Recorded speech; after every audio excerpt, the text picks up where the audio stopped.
आश्विन कृष्ण चतुर्दशीला नरक चतुर्दशी म्हणतात. या दिवशी स्मरण केलं जातं त्या प्रसंगाचं, जेव्हा भगवान श्रीकृष्णांनी दुष्ट नरकासुराचा संहार करून धर्म आणि सत्याचा विजय प्रस्थापित केला. पुराणानुसार नरकासूर हा एक दंभी, क्रूर आणि अहंकारी असुर होता. त्याचा जन्म पृथ्वीदेवीच्या गर्भातून झाला होता. ज्यावेळी भगवान श्री विष्णूंनी पृथ्वीचा उद्धार करण्यासाठी वराह अवतार घेतला, त्या काळात नरकासुराचा जन्म झाला. त्याच्या जन्मानंतर राजा जनकाने त्याचे संगोपन केले. पृथ्वीच्या गर्भातून जन्म झाल्यामुळे पृथ्वीदेवी त्याला स्वतःसोबत विष्णुलोकात घेऊन गेल्या. तेथे भगवान श्री विष्णूंनी त्याला प्राग्ज्योतिषपूर राज्याचे शासन दिले आणि एक अद्भुत दैवी रथही प्रदान केला. नरकासुराने काही काळ न्यायाने राज्य केले, पण कालांतराने तो दंभी झाला. त्याची मैत्री बाणासुराशी आणि कंसाशी होती. त्यांच्या संगतीत राहून त्याने लोकांवर अत्याचार सुरू केले. त्याच्या अत्याचाराला वैतागून ऋषी वशिष्ठांनी त्याला शाप दिला, तुझा अंत श्री विष्णूंच्या हस्ते होईल. या शापापासून वाचण्यासाठी नरकासुराने ब्रह्मदेवांची कठोर तपश्चर्या केली आणि वर मागितला, मला कोणीही मारू शकणार नाही. वरदान मिळाल्यानंतर तो अधिकच उद्धट आणि क्रूर झाला. त्याने अनेक राजांना पराभूत करून त्यांच्या राण्या आणि कन्यांना कैदेत ठेवले.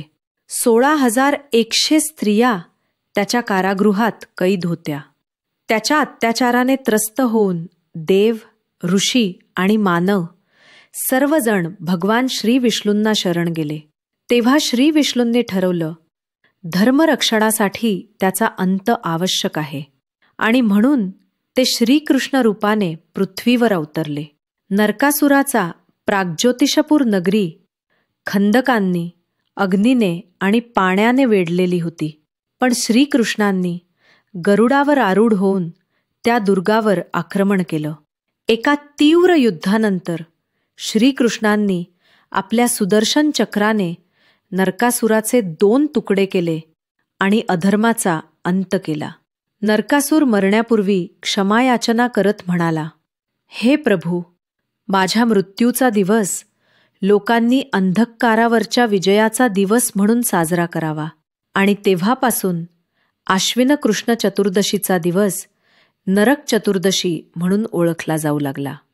या दिवसाचं स्मरण केवळ एका युद्धाचं नाही, तर अहंकारावर नम्रतेचा, अधर्मावर धर्माचा आणि अंधकारावर प्रकाशाचा विजय आहे.